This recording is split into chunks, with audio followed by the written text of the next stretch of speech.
Someone in the crowd said to him, "Teacher, tell my brother to divide the inheritance with me." And Jesus replied, "Man, who appointed me a judge or an arbitrator between you?" And then he said to them, "Watch out, be on your guard against all kinds of greed. A man's life does not consist in their abundance of possessions." So this is the part people kind of skip through on a regular basis because they're so busy getting to the parable. Because usually whenever Jesus tells a parable or he doesn't answer a question directly, there's some wisdom buried in there that we're supposed to try to wrap our heads around. And so then he tells them a parable. The ground of a certain rich man produced a good crop. And he thought to himself, "What shall I do? I have no place to store my crops." And then he said, "This is what I'll do. I'll tear down my barns and build bigger ones. And there I will store all my grain and all my goods. And I'll say to myself, you have plenty of good things laid up for many years. Take life easy. Eat, drink, and be merry." But God said to him, "You fool. This very night your life will be demanded from you. And then who will get what you have prepared for yourself?" This is the word of God for the people of God. Thanks be to God. This is not an easy text to hear. The Jewish tradition is that the firstborn son would inherit everything. And so this first couple lines where the man yells out to the teacher and says, "Tell my brother to share the inheritance," that means that he is probably a second son. And he's saying, it's not fair.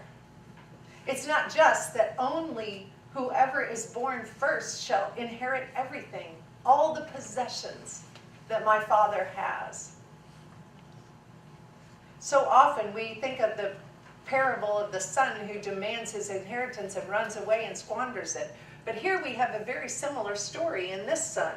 And Jesus says, "Who am I to be the judge or the arbitrator?" And he says, "Watch out." He sees this plea as agreed. Be on guard against all kinds of greed. A man's life does not consist in the abundance of his possessions. It's interesting because I don't know if any of you have ever watched the show Hoarders. It's awful. It's very depressing.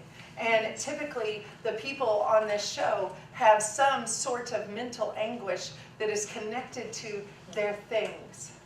I have only seen it a few times just because I can hardly stand to watch how depressing it is. But in the shows I've seen, one woman had lost a child to SIDS, and her infant had died. And she had saved everything from this death that had happened over 20 years ago. And she refused to let anyone part with any of it. And then another woman had had a loss where her mother had died, and she inherited everything. And so what she did was she took every single thing her mother owned and she moved it on top of what she owned. And she didn't sort through it, and she didn't give it away, and she didn't say, "I already have 2 toasters, I don't need a 3rd one." And so what happens so often in these cases of hoarding is that this need to hold on, to clutch these possessions, becomes so out of control that it is piled upon piled upon piled. And on this show, people cannot even walk through a room, that they literally climb over the stuff. In one of the shows that I saw, they rented a warehouse for semi-trucks for a woman's belongings because she was going to lose her home. She was being evicted from her home unless she did something about the possessions. And so they rented this humongous warehouse, and they sorted through everything, and they threw the trash away, and anything they thought they might be able to sell in a garage sale, tag sale, they took to this warehouse. And they filled shelf upon shelf upon shelf. And they usually bring in a counselor who helps them say yes and no. who talks them through. Why do you need these things? Why are you holding on to all of them? And what typically happens is that people become okay. They start to realize that sometimes there's even dead animals in the home. And so they have to go through this mental health check. But what often happens is once they see it in the yard, once it has a price on it, then they go out and they start picking things up and taking them back. Well, this was a $200 person. You've now tagged it for $2. I need to keep that. And so even in the midst of recognizing how unhealthy their behavior is, when they start to see that someone else might take it or touch it, they clutch it to them again. Jesus had an irresistible revolution, not because he said the same things that everyone else was saying, not because he was part of the culture and he played the game, not because he had any desire to build a temple or have lots of possessions or to people sometimes will even have furniture made of gold. He had an irresistible revolution because he said the opposite. He said those things don't matter. He said, walk away. Let go. These things are keeping you from being able to live your life. About 13 years ago, there was a magazine who decided to put out an alternative way of life. And it was called Real Simple. I don't know if any of you have ever seen it. Yes, my cousin Emily, she was the first person I ever saw who had this magazine. And she's like, oh, Heather, you would love it. Not only is it help people simplify their lives, it also artistically is simple on the eye, not chaotic. And I don't know about you, but I hate more than anything used car salesmen. That it hurts my eyes, it hurts my ears, it's just pounding at you. I've gotten where I mute all the commercials if I'm watching TV. But this magazine, Real Simple, they said that their mission through its 13 years has been to simplify your life. So I started looking at the website this week. What does it say about simplifying your life? It had some really good articles for this time of year. One of them was called Stress-Busting Idea for Traveling with Kids. Because anybody knows if you go for Thanksgiving or Christmas with children in the car, it can be a nightmare. So they have these tricks on how to do things to help your children be more successful as they travel. Another article was 6 clever items to simplify Thanksgiving. I'll never forget when we went to paper plates. It was a godsend. We had to convince my grandmother that if we used real glasses and real silverware, that it was okay to go to paper plates. And that meant that there weren't 3 people in the kitchen for 2 hours after Thanksgiving getting madder and madder and madder because they were stuck in there doing the dishes.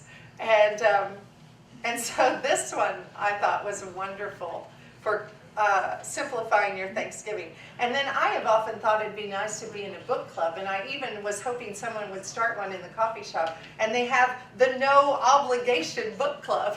It's an online book club, and it just says read these chapters, and if you want to, make a comment online. And so there's no guilt if you don't show up, or if you don't do your reading, or there's no obligation. But I thought the most ingenious thing was they have an app that if you download it to your iPhone, it tells you the best things to buy for different people and what sex they are or what age they are. And they've already done all the preview scanning of all the Christmas shopping, and they make a suggestion. Here's a great idea for Christmas shopping, because at this time of year, the Christmas frenzy has already begun.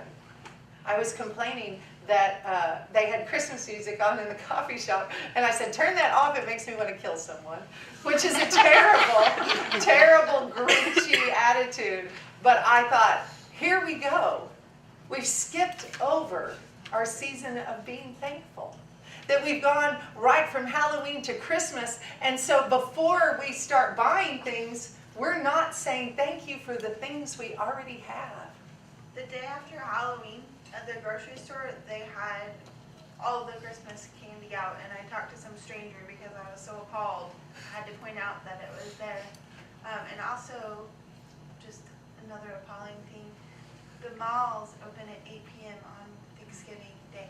Oh, so Black Friday's now become Right. It's not Black Friday anymore. Black Thursday. Last year it was midnight, and now it's 8 8 p.m. p.m. It just irks me for those families. It's so ridiculous. I actually went to Walgreens yesterday and I found packets of cards that are Thanksgiving cards. And I thought, I've been very remiss in sending Christmas cards the last few years. I didn't give it up intentionally. It just happened in the midst of the chaos of my life. But I bought these Thanksgiving cards because I thought, what a wonderful thing to say to people who've impacted my life or made a difference in this year, to say, I am thankful for you. Wouldn't it be nice if we could move the thankfulness season to some kind of higher priority? That this time of year isn't driven by how much money we can get out of people. Because the reality is, I worked in retail for a long time. And the reason Christmas gets earlier and earlier and earlier is about how much money people will spend. It is deliberately a driving force to make people anxious. Oh my gosh, I've got to buy my Christmas presents. Oh my gosh, we got to have more stuff. I read a wonderful article on Facebook that a woman wrote that said, we don't need any more toys. Don't buy my kids anything. And she said, if you value my kids and you want to have a relationship with them, spend a day with them. Take them to the zoo. Take them to the aquarium. And if you don't have money for that, take them to the park in our neighborhood. Share a meal with them. Read a book. That these are the things that are really valuable in their lives. Because if you buy another toy, it's just going to go in the pile of stuff that we have to clean up. They do not need any more toys. And so from the voice of a mom who is living in the clutter of small children, she's saying to us, stop clutching things we don't need. Stop saying, mine, mine, when we don't even want it. I challenge you to make room for the holy. Make room in your lives for less possessions. I've told you before that my mom used to do estate sales, and that I would go and have to work these sales and watch how people had accumulated. And then they paid for an alarm system so they could protect all their stuff. And then when they died, they had to pay someone to sell all their stuff, or to go through all their stuff, or to get rid of all their stuff. We're on a roller coaster to nowhere that produces anxiety and stress and inadequacy. We look at other people's stuff and think, I need that. Or we buy the biggest TV that's on the market, and guess what? Next Christmas, there's a bigger TV. And so we have this constant yearning for more, this constant need for better. And Jesus clearly says that we are foolish and that these things do not matter. So how can we be different during these holidays? How can we use our voice to say to other people, you matter? And so I'm willing to give you time, my most valuable possession. It's a hard message to hear. And sometimes I feel guilty because it seems like every week I have a hard message to hear. But if we do not make room in our spirits and in our homes and in our lives for the things that really matter, we'll be like this man that Jesus says, you fool, you're going to be called up today. And why will it matter how many barns you have and how much stuff you have? You fool. Make room in your lives for what truly matters. Amen. Mhm.